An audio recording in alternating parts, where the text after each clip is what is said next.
Hello everyone, amazina ni Igiraneza Yves nk'ibisanzwe, CEO The Professionals. Uyu munsi rero nabwo nagarutse ngiye kubagezaho ikiganiro cyiza, ariko reka mbanze nongere mbahe ikaze ku basangwa basanzwe bakurikirana ibiganiro bica kuri iyi channel ya The Professional, ariko by'umwihariko reka duhereze welcome ku bantu bashyashya, abantu baje kuri iyi channel bwa mbere, abantu barebye ikiganiro cyacu cya mbere, mbahaye ikaze cyane, Imana ibahereze umugisha.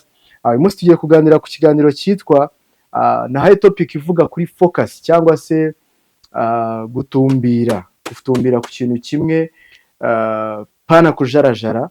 Hanyuma focus ubundi tugenekereje ni ijambo rigizwe n'amagambo afite ubusobanuro bugiye butandukanye. F ya mbere tuvuga ko yitwa follow, O ikavuga one, hanyuma C ikavuga cause, U ikavuga ikavuga until, hanyuma S ikavuga success. Nani magambo bivuze follow one course until success. Kurikirana ikintu kimwe, isomo rimwe, cyangwa se muri make ikintu kimwe paka kibaye successful nta kujarajara. Hari zimwe mu ngero bigeze kuduhereza ubwo nanjye nari ndi mushya muri business, ariko zansigaye mu matwi cyane, zagiye zituma nkunda cyane kuba nagira focus muri business. Urugero rwa mbere baduhaye rwaravugaga ngo ibaze uramutse uri umwubatsi ukubaka inzu yawe, yamara kugera mu madirishya ukayisiga ukajya gutangira indi nzu, nayo yagera mu madirishya ukayisiga ukajya gutangira indi, wenda yo igeze hejuru gatoya aho wendaga gusakara, ugatangira indi, wenda yo nta nubwo iragera ku madirishya, iracyari muri fondasiyo, ukayisiga ukagenda.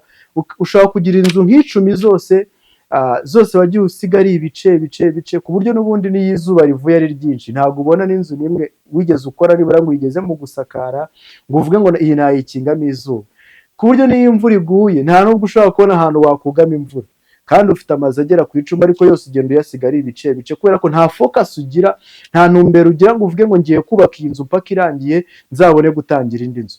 Rero ikintu cyitwa focus ni ikintu cy'ingenzi cyane, mukeneye kugira focus. Akandi kagero ka kabiri bampaye katumye nkunda cyane kuba nakwitoza cyangwa se natoza ubwonko bwanjye kugira focus.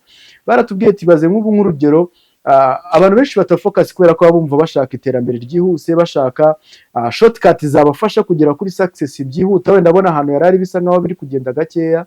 Urugero aravuga ngo ibaze ubaye uri umugabo ukifuza kubona umwana mu kwezi kumwe, ukigira inama yo gutera inda abagore 9, kubera ko uzi ko buri mugore wese yasabwaga kuba yatwita amezi 9, ukavuga ati okay, nindemuka nteye inda uyu nguyu akaza kuba yafata igihe cy'ukwezi atwite, n'undi nawe yatwiseho ukwezi, ayo mezi yose kubera ko ari abagore 9, ayo mezi yose n'inyateranya akaba amezi 9, wenda utwo duce twose tw'inda bari batwite bari buduterateranye bibyaremo umwana. Ushobora kwibwira ko ibyo bintu byakunda, ariko ntabwo bijya bikunda. Byanga bikunda abo bagore bose wateye inda bazatwita amezi 9 kugira ngo baguhereze product y'umwana. Yego bazaguhereza abana 9, ariko bazagaguha n'ubundi byanga bikunda nabo byo bizasaba amezi 9. Ntabwo ari ibintu ushobora gupfa kuvuga ngo ndapapira shortcut muri ubwo buryo, n'interinda abagore 9 buri wese atwita ukwezi kumwe mpite mbona umwana mu kwezi kumwe, ntabwo bishoboka. So icyo rero bishatse kuvuga ibi ngibi, we have to have a focus. Dufite cyangwa se dukeneye kugira focus. Ikintu cyose ushatse gukora gira focus muri cyo. Inama training yandi yatambutse twumvise, hari nk'isomo twise ngo anything worthwhile takes time. Buri kimwe cyose cy'agaciro gifata igihe. Ubwo nimba utarayikurikiranye usubire back ku zindi video zatambutse ikurikirane, ariko icyo rero nshatse kuyivugaho nuko nayo hari ibintu twagiye tuvugiramo, tuvuga ko abantu benshi bagiye baba successful muri career zitandukanye zarizo zose hano hanze, usanga ari abantu bamazemo igihe. So nimba uri guteganya kujarajara ukabana ikintu mu mwaka umwe ukabura jarajaye ugiye mu bindi, ugafungura nka saro amezi 6 ngo ntabwo biri kugenda, ukajya tujya gufungura restaurant amezi 6 ngo ntabwo biri kugenda, ukajya gufungura boucherie ngo ntibiri kugenda, ukajya tujya muri farumasi. So uko kujarajara ntabwo byapfa kugufasha gutera imbere, ariko nuvuga ati nkoze iki kintu runaka ukagikora imyaka 5, imyaka 10, imyaka 30, bigushobokeye, uzaba uri muri legend, uzaba uri umuntu w'umuroro model ku bandi bantu bose bazajya baba bari kwifuza gutangira kariyeri nk'iyo nawe uzaba urimo. So nihutishije rero, hari n'icyo Bible yabivuzeho mu ijambo ry'Imana rigaragara muri Matayo 6:24, muzahasome. Ariko icyo nakubwira nuko haba story ivuga ku bintu bijyanye no kuvuga ngo ntawe ukeza abami babiri, kubera ko yakunda umwe wenda akanga undi, cyangwa se nta muntu nyine ushobora kuba yakorera ubwami bubiri, wenda gukorera ubwami bw'umucyo n'ubwami bw'umwijima. Bisaba kugira focus, ukavuga ati meshe kamwe nshaka gukizwa, cyangwa se meshe kamwe nshaka gupagana. Naho ubundi iyo ushatse gukora bibiri byombi ntago bikunda, ntago bihura. So reka twirebere rero noneho mu bijyanye na n'ibyo ibitabo byagiye bivuga ku kintu kijyanye na focus. Tips nibura nagushakiye zigera kuri 3 zagufasha kugira focus kandi bikagenda neza. Icya mbere baravuga muri business yacu, muri network marketing, kugira focus, icya mbere uzakora, you will time blocking. Uzafata igihe cyawe ukigabagabanyemo ibikorwa bitandukanye dukora twinjizamo amafaranga. Time blocking into income producing activities. Mu yandi magambo, gabanya igihe cyawe kigabagabanye bya bikorwa twinjizamo amafaranga. Uvuge ngo nimba tuvuge nge mbyuka saa 10, wenda nkajya mu tuntu two kwitegura n'iki byose, wenda nkatangira akazi saa 12 cyangwa saa 1, bituvuga ati kuva saa 1 nangirira akazi kugeza izindi saa 1 wenda nkasoreza. Ese iyo time genda uyigabagabanya, uvuge ngo saa 1 kugera saa 3 wenda ndaba ndi muri training, uvuge ngo wenda saa 3 kugera saa 4 ndaba ndi wenda mu gutumira, cyangwa se nkumfaminga abantu nari natumiye kujya baze mbigishe. Saa 5 kugeza saa 7 turaba turi kwigisha abantu wenda batumiwe, turi kubigisha ibintu bigiye bitandukanye. Then uvuga ati wenda saa 8 kugeza saa 9 ndaba ndi gukora closing z'abantu bamaze kwigishwa. Wenda nyuma yaho ndaza kuba ndi gukora follow up, nyuma yaho ndaba ndi gutumira abazaza ejo, nyuma yaho nda postinga product. Ibyo byose ugenda bigabagabanya ku buryo nyine ubona ko time yawe yose iri very busy and occupied. Uri busy, ufite busy schedule, ufite schedule busy umunsi wose. Ibyo bintu bizagufasha kutanatekereza ibindi bintu byo gutandukira, byo gutandaraza, byo kujya mu bindi bintu biterekeranye, kubera ko buri munsi wawe kuva mu gitondo kugeza ari mugoroba ufite orele, ufite schedule iri busy y'ikintu ugomba gukora kuva mu gitondo kugeza ari mugoroba. So ibyo rero umva ko bizagufasha cyane. So tip ya kabiri izagufasha, iravuga ngo understanding active and passive marketing. Active market ubundi iravuga ngo nukuricing out nukugera ku bantu bawe, yaba ari aba potential customers and potential prospect. Kuba wabasha kugera ku bantu, either bagiye gukora ama outreach, bamwe babasanze mu ntara, abandi basanze mu ngo, abandi babasanze wenda ahantu kuri sale runaka mwaborganije. Nyine active, those are active market. Ukabasha kugera kuri abo bantu babonetse mu buryo buri offline, mugahura nyine ukabigisha babashije kuza, bose mwahanya appointment yuko muri buhurire mu rugo cyangwa mu karesitora runaka, mugahura ukabigisha. So those are active market.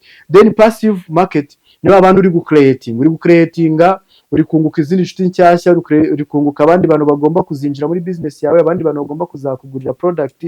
So those are passive market. So aho ngaho ni handi tuba turi online, wenda uri busy online, uri kuri Facebook, ariko ntabwo uri gusubiza ka message kaje kabonetse kariko kose, ahubwo wowe ufite target runaka yakujyanye kuri Facebook. Eda wavuze ati ngomba kuvaho makuye nimero zigera nko mu 10 nshyashya z'abantu bari interested ngomba kwigisha business, ngomba kuhakura nimero zigera muri 20 nshyashya z'abantu bari interested bagomba kuzangurira product. So icyo kikaba aricyo kikubejeje bize kuri Facebook, ku zindi mbuga zitandukanye zo kuri social media. So ikindi tip ya gatatu iravuga ngo set clear and written goals. Settinga intego zifatika zanditse ziri no mu mashusho, kandi ujye uziyibutsa kenshi, uzupdating kenshi, uhore buri gihe uri kuzirebaho, uzishyira ahantu hafi ukomeza kugenda uzirebaho, kandi uzisettingire na game plan. Reba icyo zigusaba kugira ngo uzazigereho ugikore, kwa kuba goal oriented. Ibyo bintu bizagufasha kuba utabasha gutambikira, kuko iyo umuntu ahora afite intego arimo ashaka gukoraho, afite uburyo aziyibutsa buri munsi, azi icyo bimusaba kugira ngo azabashe kuzigeraho, ibyo ni bimwe mu bintu bishobora kugufasha kumva kuri busy, udafite umwanya wo gutekereza no ku bindi bintu bitandukanye na business yawe, bityo bikagufasha kuguma muri one line, ku murongo umwe. So tip ya kane nayo iravuga ngo develop consistent daily routine. No gushaka noneho routine ni ibintu bihoraho, ni bya bintu ubuzi kuri bukora umunsi ku munsi kandi bihoraho, nabyo bishobora kuba habit, ari ibyo ukorera biri ku ruhande personal bitanajyanye na business cyangwa se n'ibijyanye na business. Nk'urugero kuri routine zijyanye na business, ushobora buri munsi kuva mu gitondo saa 1 kugera saa 4 mari mu mwanya wa training, buri gihe kuva saa 5 wenda kugera saa 7 nshobora kuba mba ndi muri ama OPP, ndimo ndigisha. Ibyo bintu ni ibintu uba ushobora kuba wavuga ngo aho ngaho ndi mu gihe cy'iki, ndi mu gihe cyo gukora ama presentation. Ukavuga ati na buri gihe ukagenda ushyiramo n'ama alarm bikwibutsa. Ukavuga ati buri gihe saa 12 kugera saa moya mba ndi kuri Zoom cyangwa se kuri Google Meet ya online. Ugashyiramo n'ama alarm. Ukavuga ati kuva wenda saa 10 kugera saa 12 mba ndimo na postinga kuri product yaba ari ku ma Facebook n'ahandi. So ibyo byose rero biba biri ibintu bizagufasha, kandi routine ushobora gusetinga zihoraho za buri munsi. Hanyuma ariko ushobora no gusetinga ati njya muri siporo buri gihe mvuye mu kazi cyangwa se mbere y'akazi isaha imwe mba mfite gukora siporo. Ushobora kuvuga ati buri gitondo nywa amazi, izo habit nazo create, kuvuga ati buri gitondo nsoma igitabo, nkasoma page 3 nibura mbere y'uko njya mu kazi.